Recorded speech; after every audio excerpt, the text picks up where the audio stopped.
საღამოშიდობისა ძვირფასო თანამემამულენო უბრალოდ ხარვეზი იყო, როდესაც წავიკითხე, ეთქობა დამჯდარი იყო მიკროფონი და ეს მიმართვა მთავარი, რომელიც კარგად უნდა ისმოდეს, ხალხმა ვერ გაიგო, ამიტომ ხელმეორედ გამოვდივარ, რომ წავიკითხო ეს მიმართვა ჩვენს თანამემამულეებისადმი.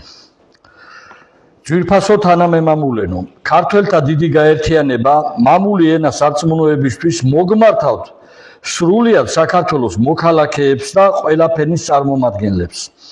დღეს მთელი საქართველოს მოსახლეობა ფაქტის წინაშე დავდექით, რომ გადამწყვეტ ბოლო ფაზაში შევიდა ჩვენი სამშობლოს მტრების გეგმა ქართველების გარეშე. ჩვენ ქართველთა დიდი გაერთიანება სრულიად ვათვითცნობიერებთ, რომ ეს არის უზარმაზარი სახელმწიფოებრივი საფრთხე, რომელიც ყველა საქართველოს მოქალაქეს აკისრებს უდიდეს პასუხისგებლობას. მიგვაჩნია სამართლიანად, რომ ეს არ არის პარტიული პრობლემა, ეს არის დიდი ეროვნული საფრთხე, რომელიც ქვეყნის არსებობას ეჭქვეშ აყენებს და რომელიც აუცილებელს ხდის სასწრაფოდ მოხდეს ერის გაერთიანება სამშობლოს გადასარჩენად. ჩვენ არაპარტიული, ზეპარტიული გაერთიანება მოგიწოდებთ შევქმნათ გაერთიანების ბაზაზე სახალხო ეროვნული პლატფორმის ერთიანი ცენტრი სახელმწიფოებრივი პრობლემების გადასაჭრელად. ქართველთა დიდი გაერთიანება, როგორც ყველასათვის ნეიტრალური ზეპარტიული ეროვნული მხარე, ვალდებული აიღოს თავის თავზე ეს დიდი მამულიშვილური იდეა და მოახდინოს ყველა სამშობლოს ერთგული შვილების კოორდინაცია.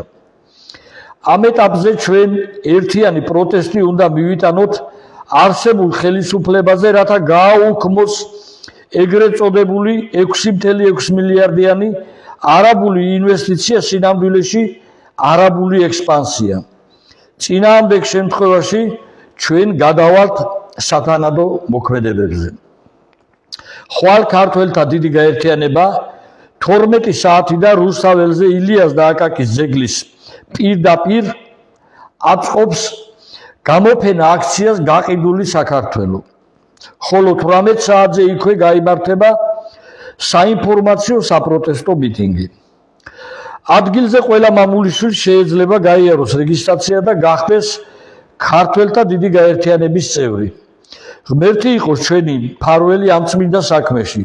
გთხოვთ ყველამ გააზიაროთ მაქსიმალურად და ყველას მოგიწოდებთ შემოგვიერთდეთ და ერთიანი ძალა დავანახოთ ანტიქართულ რეჟიმს. მოკლედ მეგობრებო, ხვალ 12 საათიდან ჩვენ უკვე დავიწყებთ გამოვფენთ მთლიანად აი ამ გაყიდულ მიწებს, ფოტო და ისე ილუსტრაციებს ყველაფერს და საღამოს უკვე 18 საათზე უკვე ჩვენ გვექნება შემაჯამებელი საინფორმაციო მიტინგი ილიას და აკაკის ძეგლთან. მადლობთ ყურადღებისთვის. იმედი ეხლა კარგად ისმის და ხარვეზი აღარ იქნებოდა.